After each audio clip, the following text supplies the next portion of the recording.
guys, I just want to talk about the death of Pastor Osinachi.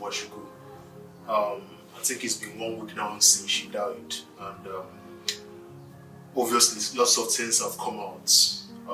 The reports of domestic abuse we've heard from her family, from her friends, and everyone concerning the whole issue. And for me, there are lots of things that has to do with our culture in Nigeria that we have to get rid of. We have a culture that, one, has a lot of stereotypes. A culture that is against people getting a divorce. A culture that frowns upon people being divorced. And then a culture that also stigmatizes divorced people. So the culture in Nigeria, unlike you have in Western countries like America, UK, and so forth and so on, is that in Nigeria, people would rather that you suffer in your marriage than live your marriage in peace or alive. People would rather that for some belief or for some religion or for some cultural attitudes and values, they frown upon people living their marriages when everything is clear and the marriage is no longer working. In Osinachi's case, you could see a long line, a long list, or a long history of domestic abuse from when they got married, from the husband cutting her off from her family, from when they had their kids, and now she's died. You could see that the marriage was not just working. So it was pointless, in my own opinion, remaining in the marriage. And people may disagree. People may point to some beliefs or some, for me, my own opinion, if a marriage is not working, then leave. There is no point saying the marriage is pointless. Live with your life intact, live with your senses. Your life, being alive, is better than being dead. So there are so many stereotypes that we have to get rid of. There are so many cultures. There are so many things in our cultures that we have to, if we are to progress as a country or as a nation, we have to be able to look at these things and tell ourselves the truth and say, these things are no longer working. You cannot have a culture that demeans women. You cannot have a culture that looks upon women as if women are second rates. You can't. We have to move forward as a country. If we are to become like other countries like the UK or like America, there are so many things that we can copy. I'm not saying that we should get rid of our whole culture. Of course not. Our culture is what makes us different. Our culture is what makes us distinct and peculiar. However, like in every other culture in the world, there are things that we can point to and say that it's about time that we began talking about women equality, women rights, the ability to live in marriage and not have your parents or your siblings look at you and say, oh, she's divorced. We can't have it again. It's not right, it's not proper. And looking forward, talking about solutions, right? Look at what happened in when George Floyd died. There was a whole conversation around police brutality against black people.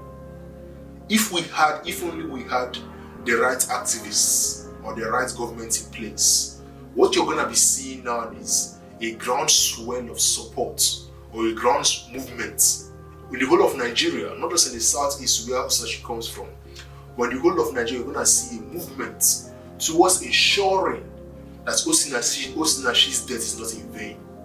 Just like you had in George Floyd, not just in America, but all over the world. All over Nigeria, you're going to see a movement to ensure that no longer again are you going to have people dying in their marriages. And there are millions more. You think just Osinachi, there are millions more like her who cannot talk. If Osinachi was not a famous person, a famous singer, she would have just died and no one would talk about her. So imagine now she's dead. There are many more. In my opinion, there are millions more that are in marriages that they cannot live because they feel like if they leave, what would their parents say? What would their friends say?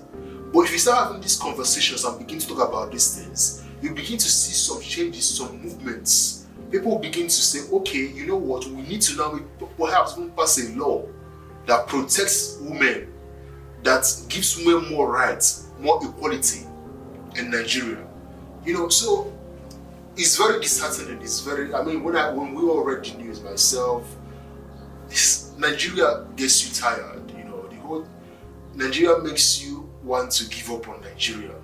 And for me, I keep telling myself, we cannot give up on Nigeria. We can't. We cannot afford to give up on that country. It's our country. It's the only country we will ever know. There is no option, you know. So we have to make Nigeria better. You know, we have to come to terms with the fact that our culture has, for a long time now, produced weak men. Only a weak man will raise up his hands against his wife. Only weak men do that. And because we have a culture that produces weak men, when those weak men become fathers, they produce weak sons. So their sons will now produce sons that are also weak as well. And so when you have a culture of weak men, a culture that does not have men that are strong, men that know that you can't treat women like trash or abuse women, whether domestically or psychologically or whatever. You know, you have and that's why Nigeria is where Nigeria is. Because you have men that are weak, men that cannot stand up for their rights and defend their family and defend their culture. You know, so for me, it was disheartening, it was demoralizing, it made my heart bleed when I saw. I've been listening to her song on repeat since the day she died, for some days after she died, and for you to lose someone at that prime age, I think she was just 42. You know, this is when, like a flower, this is when the flower now blossoms, right? She's been singing. She was, according to her friend, they were one singing group, and now she's at this ripe age of 42 or 40, and then for her life to be cut short like that, you know, this is the time when the flower now comes out. This is the time when the fruit now becomes ripe. This is the time when we're now supposed to be seeing Pastor Osinachi ministering all over the world, you know, impacting souls for God, you know, being influential in her generation.